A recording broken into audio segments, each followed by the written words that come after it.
को सबसे पहले देखने के लिए हमारे चैनल पार्लियामेंट्री बिजनेस को सब्सक्राइब करें, सभी वीडियोस को लाइक और शेयर करें और सभी ताज़ा अपडेट्स पाने के लिए बेल आइकन बटन दबाना बिल्कुल ना भूलें।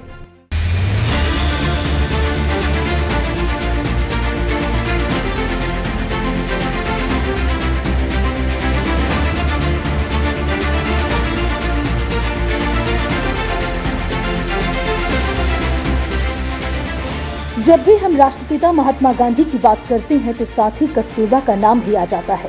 कस्तूरबा गांधी जी की पत्नी होने के साथ साथ उनकी अच्छी दोस्त थी, उन्हें बड़ी अच्छी तरह समझती थी। हम इसे ऐसा भी कह सकते हैं कि दोनों ही एक दूसरे के बिना अधूरे थे। गांधी जी की शादी काफी कम उम्र में यानी बचपन में ही हो गई थी। वैसे उन दिनों बाल विवाह का प्रचलन था। गांधी जी की उम्र विवाह के वक्त महज 13 साल रही होगी, जबकि कस्तूरबा की उम्र तो पूरी 11 की भी नहीं रही होगी, जिनमें देसी उपचारों से लेकर ब्रह्मचर्य तक के उनके प्रयोग शामिल हैं। इसी किताब में गांधी जी ने अपने बाल विवाह के बारे में भी कई दिलचस्प कहानियां लिखी हैं।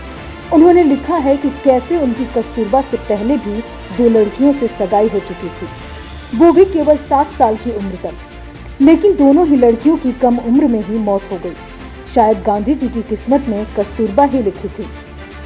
गांधी जी पत्नी के लिए कस्तूरबा बाई लिखा करते थे। जब वो घर में आई तो दोनों ही एक दूसरे से काफी शर्माते और डरते थे। धीरे धीरे दोनों बालक आपस में घुल मिल गए। गांधी जी के अंतिम समय में भी उनके साथ एक महिला थी, जिसे उनके एक लाठी के तौर पर जाना जाता था। जी हाँ, उनका नाम आभा था। किस तरह से वो गांधी जी की परछाई थी, इसका अगर उदाहरण देखना है तो गांधी जी के मरने से पहले के अंतिम घंटों को देखना होगा। 30 जनवरी 1948, 3 गोलियां और इतिहास बनाने वाला इतिहास बन गया।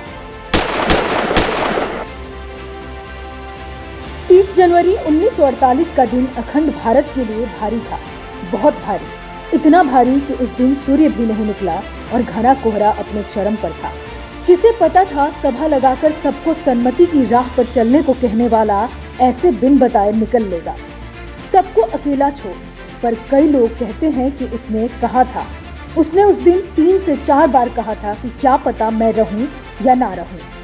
पर उसके विचार आज भी जिंदा हैं और हिंदुस्तान की फिजाओं में तैरते रहते हैं। जी हाँ, हम बात कर रहे हैं मोहनदास करमचंद गांधी के अंतिम घंटों के बारे में।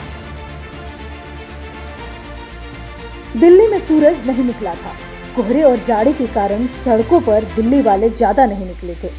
बिरला हाउस में प्रार्थना सभा का सिलसिला सितंबर 1947 से शुरू हुआ था।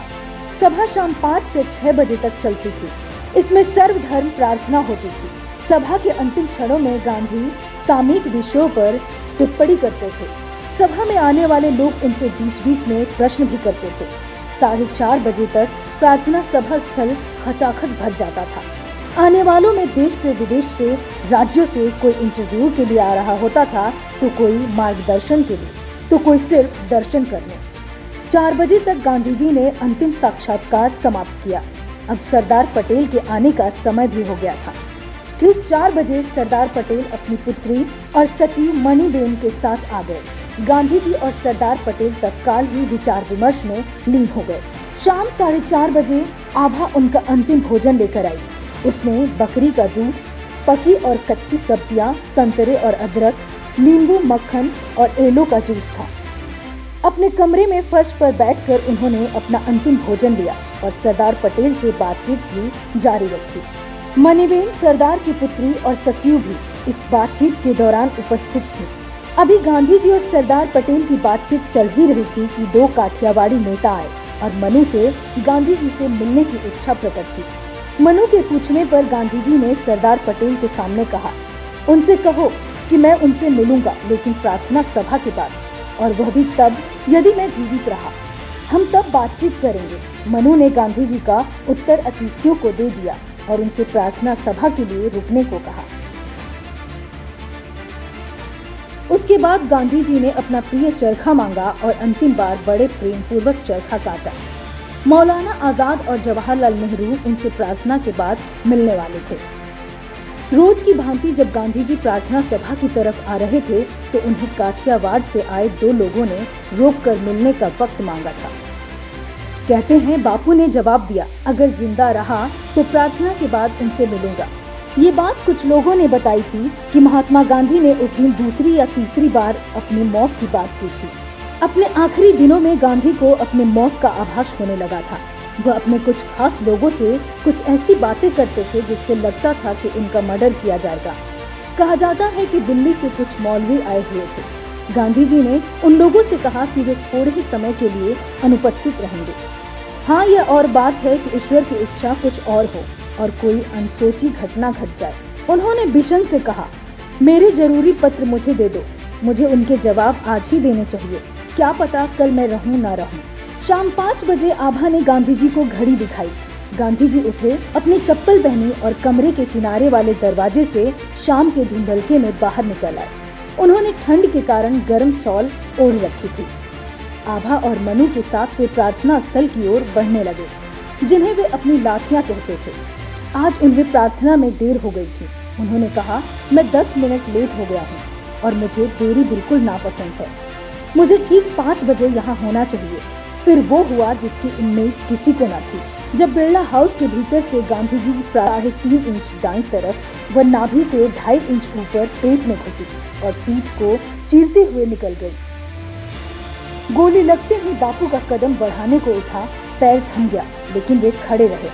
दूसरी गोली उसी रेखा से 1 इंच दाईं तरफ पसलियों के बीच होकर घुसी और पीठ को चीरते हुए निकल गई। गोली लगते ही बापू का सफेद वस्त्र रक्त रंजित हो गया, उनका चेहरा सफेद पड़ गया और वंदन के लिए जुड़े हाथ अलग हो गए। क्षण भर वे अपनी सहयोगी आभा के कंधे पर अटके रहे। उनके मुंह से शब्द निकला, हे राम। तीसरी गोली सीने में दाईं तरफ मध्य रेखा से 4 इंच दाईं ओर लगी और फेफड़े में जा घुसी। आभा और मनु ने गांधी जी का सिर अपने हाथ पर टिकाया। इस गोली के चलते ही बापू का शरीर ढेर होकर धरती पर गिर गया। चश्मा निकल गया और पैर से चप्पल भी। कई लोग उस वक्त यह जान ही नहीं पाए कि हुआ क्या, लेकिन जब देखा खून से लथपथ बापू जमीन पर पड़े हैं। उन्हें गोली लगने का पता तब चला जब उनकी सफेद धोती पर खून के धब्बे नजर आने लगे। आधी आंखें खुली हुई थी। उन्हें बिरला भवन स्थित उनके खंड में ले जाया गया। आंखें आधी खुली हुई थी। लग रहा था कि शरीर में अभी जान बची है। कुछ देर पहले ही बापू के पास उठकर गए सरदार पटेल तुरंत वापस आए। उन्होंने बापू की नाड़ी को देखा, सरदार पटेल को देखा। मौलाना आजाद कुर्सी पर बैठे हुए थे गमगीन। माउंटबेटन मेरे सामने ही आए। उन्होंने आते ही गांधी के पार्थिव शरीर को सैल्यूट किया। माउंटबेटन को देखते ही एक व्यक्ति चिल्लाया, गांधी को एक मुसलमान ने मारा है। माउंटबेटन ने गुस्से में जवाब दिया, you fool, don't you know it was a Hindu. मैं पीछे चला गया और मैंने महसूस किया कि इतिहास यहीं पर फूट रहा है। मैंने ये भी महसूस किया कि आज हमारे सिर पर हाथ रखने वाला कोई नहीं है। महात्मा गांधी का जीवन उस इंसान जैसा साबित हुआ जो पेड़ तो लगाता है लेकिन उसकी छांव और फल की अपेक्षा नहीं करता। गांधी जी ने अपने जीवन के 12,075 दिन स्वतंत्रता संग्राम में लगाए, परंतु उन्हें आजादी का सुकून मात्र 168 दिनों का ही मिला। इस तरह से अंग्रेजों को मात देने वाले को मिटा दिया गया। 30 जनवरी 1948 3 गोलियां और इतिहास बनाने वाला खुद इतिहास बन गया। Bureau report, parliamentary business.